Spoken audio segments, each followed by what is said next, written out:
Le coup d'envoi de la 9e édition du festival Byblos en blanc et rosé a été donné jeudi 27 juin au Vieux-Port de Byblos. Organisé par Eventions en partenariat avec la municipalité de la ville, l'événement se poursuivra jusqu'au samedi 29 juin. Le Liban, j'ai toujours dit que le Liban ressemble à un roseau. Il ne va jamais plier, le Liban. Et on peut remarquer que cette année, nous avons beaucoup plus d'exposants que l'année passée. Et je pense que cela reflète la volonté du Libanais de continuer à vivre et de continuer à être heureux. Ce festival a attiré plus de 60 exposants qui ont fait valoir leur savoir-faire énologique et bien plus.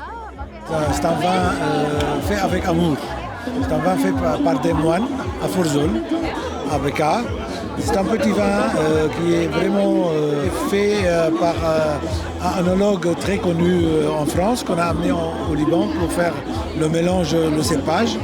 Chez nous, à Château-Khouri, ce qui nous distingue un petit peu des autres, c'est d'une part le fait qu'on est entièrement en agriculture biologique. On est propriétaire de nos vignes à 1300 mètres d'altitude du côté de la Bekaa. On n'utilise aucun pesticide, aucun engrais chimique, aucun système d'irrigation.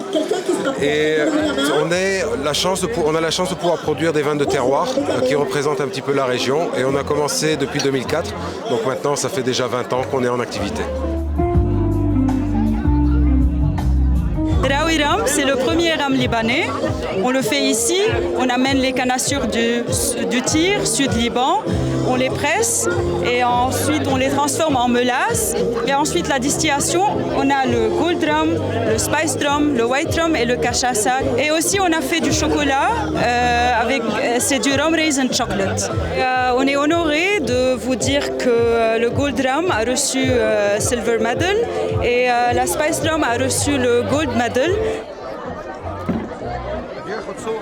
Scaria, we are making this ara since 1864, since our great-grandfather, who used to be a priest, and he started his, ara making because he loves ara, out of this love to this really national drink. And until now, we are still maintaining this karki in Bet Lahia, which is in the Rashaya Al-Wadi and the south of Bekaa. Ce festival exceptionnel a fait vibrer la ville au rythme d'une ambiance festive, agrémentée de musique en direct. C'est important, malgré les crises qui passent au Liban, c'est très important de garder une vie joyeuse, des rencontres avec les amis. Et j'espère que tous les Libanais qui sont en dehors du Liban, ils vont venir pour participer avec nous dans cet événement. Mais qu'est-ce que c'est Le Liban, qui traverse une période particulièrement difficile, a plus que jamais besoin de tels événements, dans l'espoir de se remettre le plus rapidement.